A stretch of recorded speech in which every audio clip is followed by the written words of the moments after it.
So today is Damien's birthday, and he wants to have Hawan and have praise food.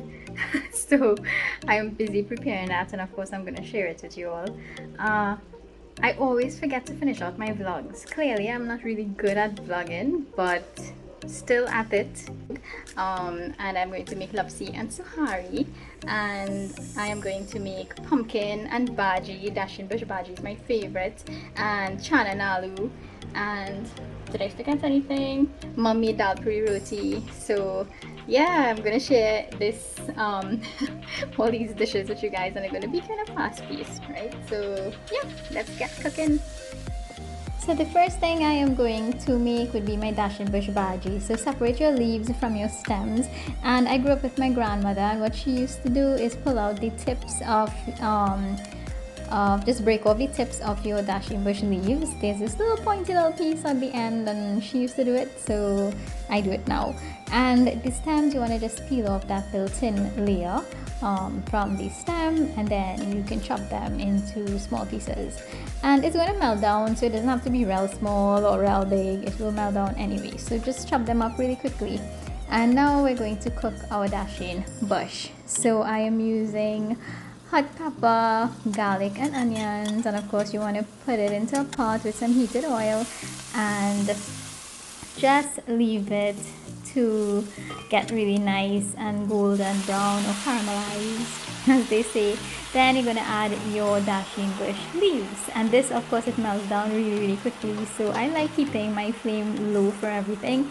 And just because I do so many things at once, I don't want to burn anything, so I make sure and keep it really nice and low, and that way I can, monitor all my dishes when it's being cooked. And yeah, so it melts down really quick. You all can see it's actually melting down really quickly, and just keep turning it, and then before you know it, it's like from so much bhaji, it just basically melts down into this tiny little bit. So last, I grew up with my grandmother, and she always added salt last in all her dishes, so I do that now as well. I don't know what you guys do, you can let me know down below.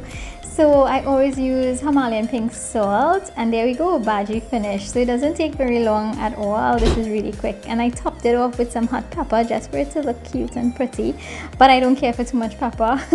So next I am going to make pumpkin.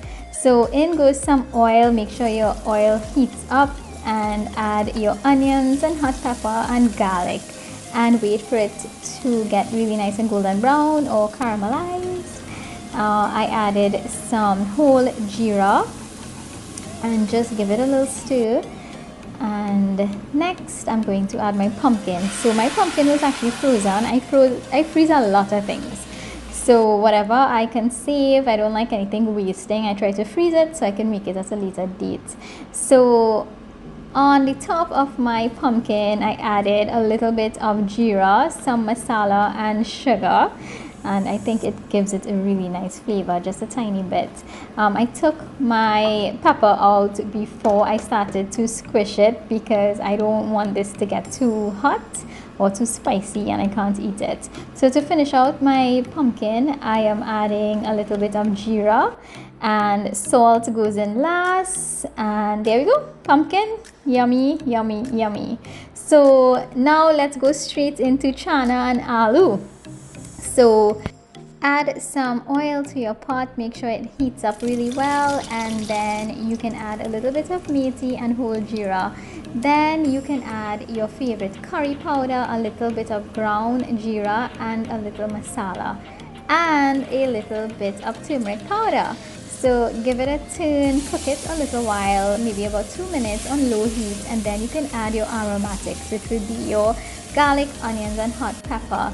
Cook it for at least 5 minutes, and I keep my flame low. So I also added a little bit of green seasoning. Mine was frozen, so I just added a little. I just broke off piece and I added it. Now I am going to add my soaked chana or chickpeas and cook it in my curry just a little while, maybe like a minute or so. Then you can add your chopped potato or aloo and make sure and coat it well in your curry mixture. Add enough water to cover your chana and aloo and add a little bit of sugar. That adds a really yummy and nice flavor. Then you can cover it and cook it on low heat until your aloo or potato and your chana or chickpeas cooks really nice, and you want it to get really nice and tender.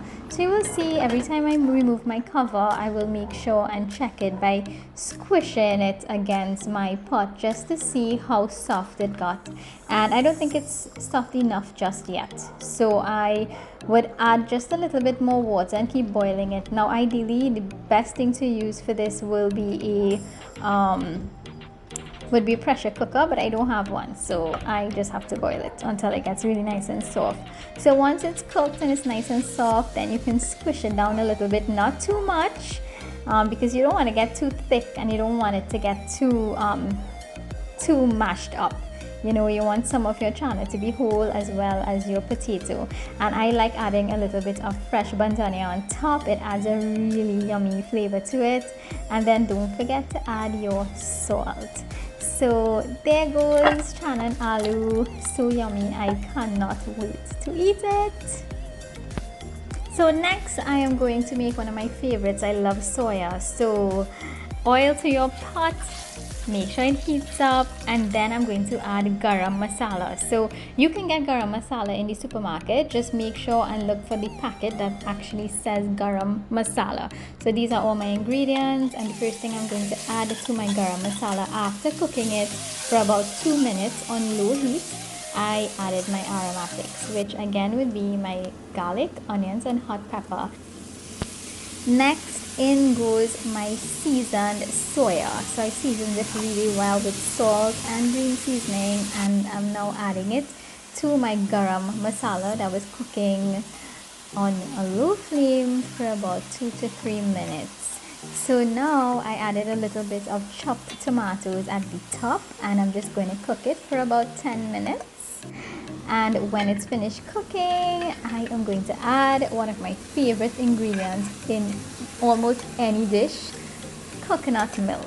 So you're going to add enough coconut milk to cover your soya, and when you're finished, you can just cover it and just leave it to simmer and absorb all that delicious goodness. Then you can add a little bit of brown sugar. I add about a tablespoon. You can add a little more or a little less, but it really does add an extra really yummy flavor when you add just a tiny bit of sugar to your dish. So I always do that in all my dishes.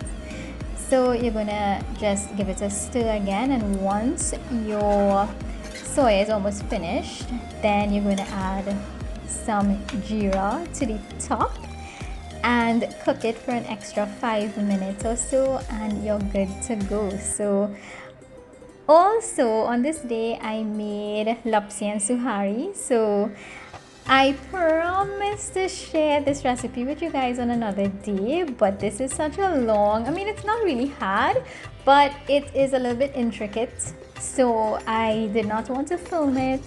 I prefer to do a proper video and share this recipe with you guys.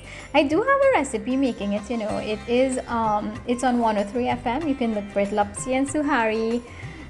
Maybe you can search by Deepa Yankran and you will find it. So Damien wanted to do Hawan for his birthday. Now we're not professionals, but this is the book that we use to guide us, and we got it from Swaha, and Swaha has these books at various locations. So you can probably Google Swaha and you might be able to find different locations, so you'll know where to get it. But they have like different books guiding you on how you can perform puja at home, like simple hawan and simple puja at home. So we try our thing. We're not professionals, it's a learning experience for us, but you know, it's nice when you can try doing it at home on your own. So this is what we did. We just did a very simple puja at home for his birthday, and with the guidance of our Swaha, our Devi Swaha book. But as I said, there are other books as well, and you all should definitely check it out. In fact, there's a really nice book on what is puja, so that is a really nice one to check out too. So they have a variety of books. Definitely check them out. And all the books are very, very helpful, very informative. So check that out if you want to learn how to do puja on your own at home, which is always great. So doing it on your own whenever you can is always special. So yeah, this was Deemz's birthday, and it was a lovely little puja that we had, and I will definitely share that lapsi and sihari recipe with you guys soon. Hi, we just finished doing hawan, so we're waiting to eat. We have not eaten all week, so I hope all this food have salt, because, well, if you don't know, Hindu prayers, we don't usually taste the food before you actually do your puja, before it's offered to God. So you offer your food to God first, right? So I don't know if I have salt, so let's see if I average really well. Look who did puja too, Zoe. Good job, baby.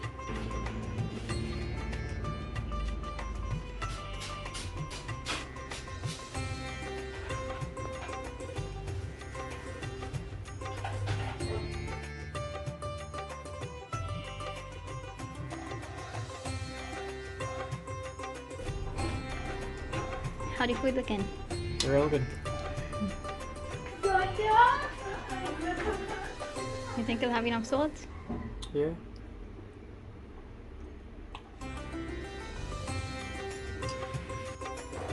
Look at how yummy this looks, guys, and it's really not that difficult to make. This is really easy. So I hope you guys liked this video. Oh my gosh, and guys, it's everything. Oh my gosh, it tastes so good. I swear, I wish if you guys could have tasted it. It was so yummy. You can't go wrong with a nice vegetarian combo like this, praise food as we like to call it. And yeah, it's so delicious. And we also delivered some to Damien's parents, and yeah, we had an amazing birthday. What a wonderful way to spend your birthday. So I hope you guys enjoyed this vlog. Bye.